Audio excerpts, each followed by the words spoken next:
আমরা বিকেলবেলা ইকবাল হল, এখন যেটা সার্জন জহুরুল হল, তো সেখানে ছাত্র সংগ্রাম পরিষদের অফিস ছিল।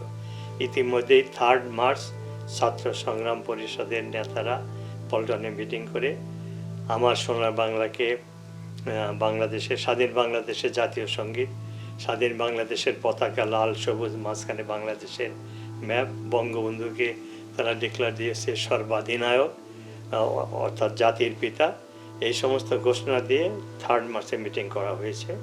তারপরে প্রতিদিনই আমরা এই 7ই মার্চের মিটিংয়ের প্রস্তুতির জন্য আমরা কাজ করতাম। সেই 7ই মার্চে আমাদের দায়িত্ব পড়লো এফএস হলে আমরা যে গ্রুপটা ছিলাম,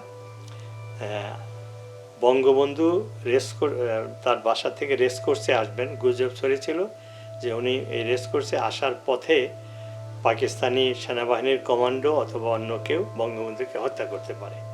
সেই জন্য আওয়ামী লীগ, শ্রমিক লীগ, ছাত্রলীগ এর স্বেচ্ছাসেবকরা উনি যে রাস্তা দিয়ে আসবেন, পসিবল রাস্তাগুলো, কারণ কোন রাস্তা দিয়ে আসবেন এটা ডিক্লেয়ার করা হয় না, গোপন রাখা হয়েছিল, তো যে আমাদেরকে ওখানে পাহারা দিতে হবে। আমাদের গ্রুপের দায়িত্ব পড়লো ধানমন্ডি আর সায়েন্স 11 রোড আর ধানমন্ডির রাস্তার যে সায়েন্স ল্যাবরেটরি, ওইটার কর্নারে, যে উনি 32 নম্বর থেকে ধানমন্ডি দিয়ে 11 রোড দিয়ে রেস কোর্সে যাবেন, এটা শর্টেস্ট রাস্তা।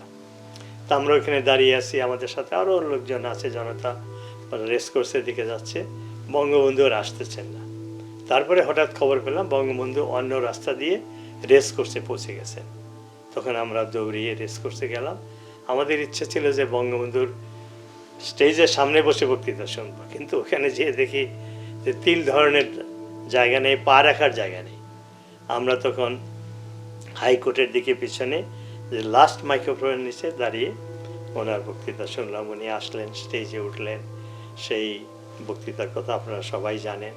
তিনি মঞ্চে দাঁড়িয়ে সেই বজ্রকণ্ঠে শুরু করলেন, আমার ভাইয়ের আমার। তারপরে তো উনি অনেক কথা বললেন যে এবারের সংগ্রাম মুক্তির সংগ্রাম, এবারের সংগ্রাম স্বাধীনতার সংগ্রাম।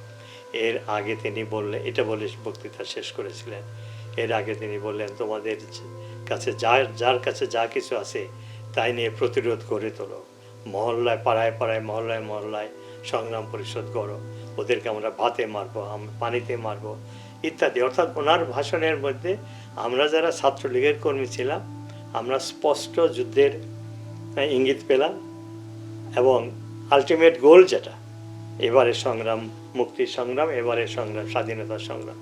যখন জাতীয় পরিষদের সংখ্যাগরিষ্ঠ নেতা, পাকিস্তানের সংখ্যাগরিষ্ঠ নেতা বলে এবারের সংগ্রাম স্বাধীনতার সংগ্রাম, আমাদের কাছে ওইটাই ছিল স্বাধীনতার ঘোষণা। আমাদের কাছে আর কোনো কিছু দরকার ছিল না।